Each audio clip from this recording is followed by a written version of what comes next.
Hey everyone, I am Karamo here for Real Gay TV at the Tumor. It is in the system premiere, and so many people are out tonight to support this amazing film that discusses alternative medicines in the cancer field. Well, I'm probably dying. You're dying? I've done 6 rounds of chemo. Actually, well, 7. I have a pretty aggressive 6-hour rat poison, whatever it is that they put in there. It's radioactive, it's radiation. I'm like, I know, and you're going to inject it in my body, which causes cancer, and I have cancer. Isn't that crazy? When I realized that the chemotherapy I was taking hadn't changed in 30 years, since Richard Milhouse Nixon said, "We are declaring a war on cancer," it hasn't changed in 30 years.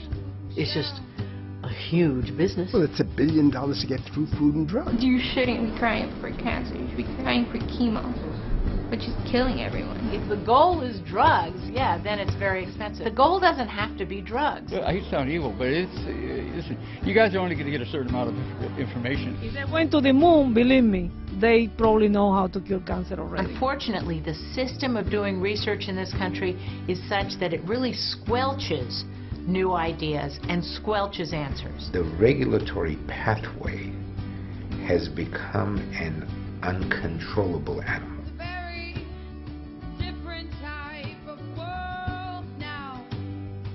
Do you have anybody that has ever suffered from cancer? Of course. By my age, everybody knows some people that have, yeah. And how do you feel about chemotherapy?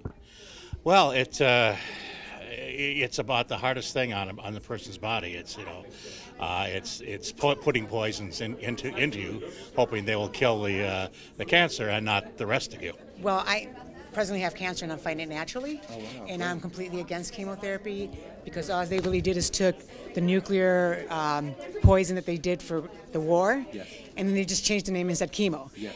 Not for my body. Yes. So I'm totally against it. So what are you using to help your body through this time? I'm using total nutrition, juicing, a lot of veggies, cat's claw, shark cartilage, Protocell, Formula 50.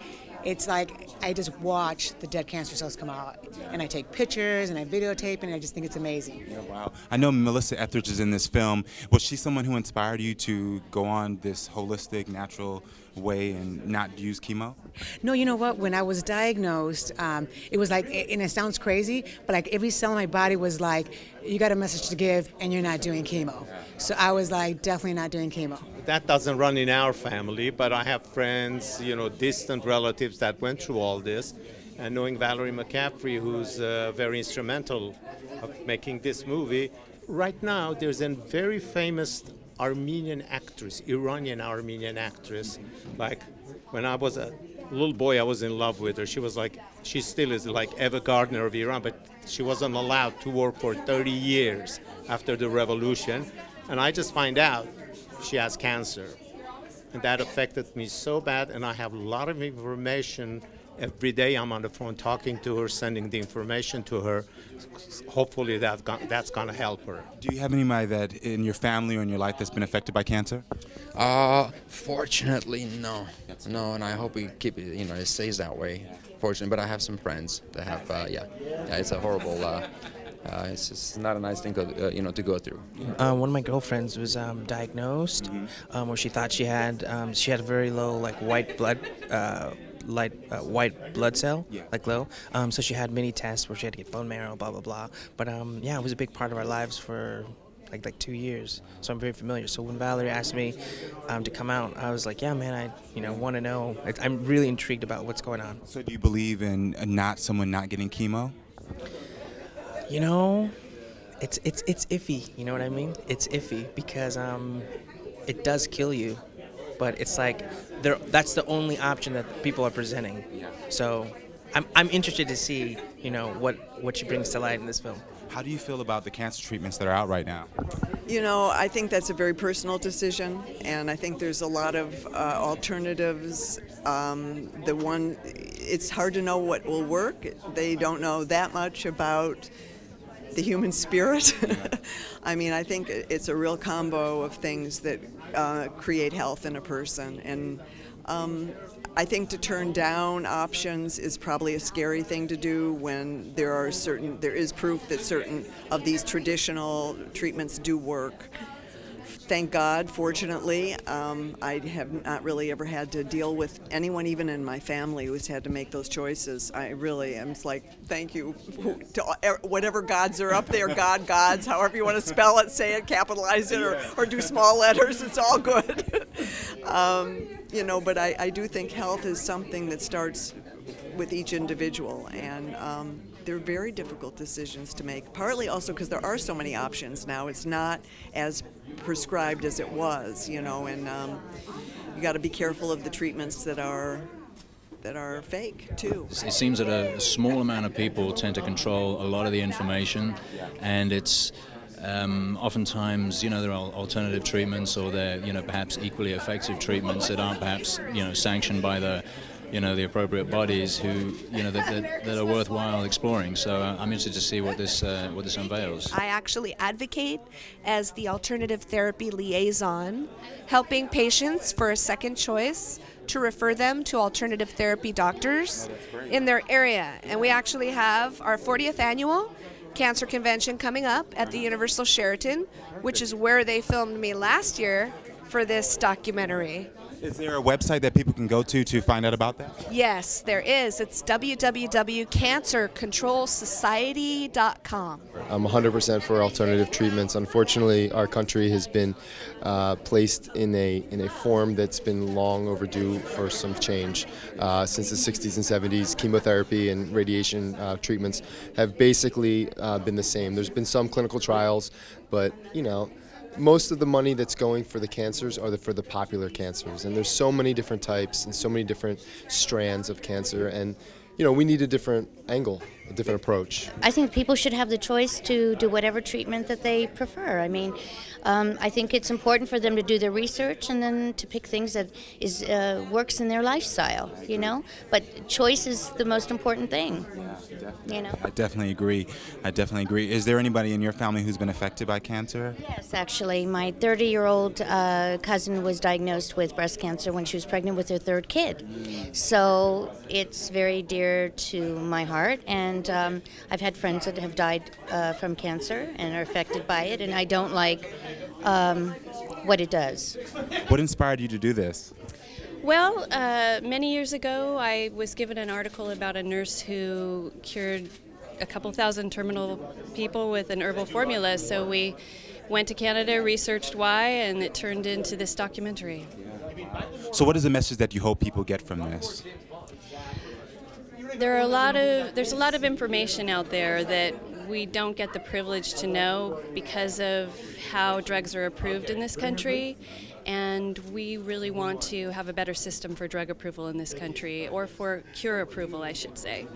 Definitely. How was it working with Melissa Etheridge? I know she's such a big advocate for breast cancer and for cancer, period. She was amazing. She's amazing in the film. She brings forward information that is compelling, and you don't get the privilege to know through mainstream media, so watch the movie because she is amazing. I'm one of the editors. I did animations and graphics and whatnot, and when I was first approached about it, I was like, oh, it's cancer. I mean, it's affected my life. I've lost family members.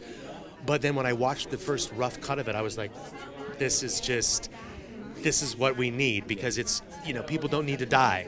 People don't need to die, and that's why I was so, excited to be a part of it. Just realizing that just nutrition, take care of yourselves, exercise, and you don't need to die, and you don't need to be radiated, and you don't need to be subjected to all this bullshit that's out there. You can really the natural things that exist on this earth will take care of you. I think it's worth trying everything, I think you can try everything that's out there, but if it's not working, you need to go back to the traditional treatments. I think there's been a few situations lately in the press where there have been some fairly well-known people that have tried alternative treatments and just alternative treatments, and if they wait too long, then it's tough to reverse engineer. People survive cancer, but then owe millions of dollars for the rest of their lives. It's just to be alive, and it seems like obviously life is a great trade, but it seems to be big business. Most people, unfortunately, I think, seek conventional medicine first rather than alternative, and by the time they come into alternative medicine, the vast majority of them have been extensively pre-treated, and a lot of them have been sent home to die. Fortunately, even in that condition, we're able to save most of them. My name's Dr. Dan Rogers, and I'm on the film as well. One more. Thank you, guys. Because my father, who I brought with me, is a cancer survivor.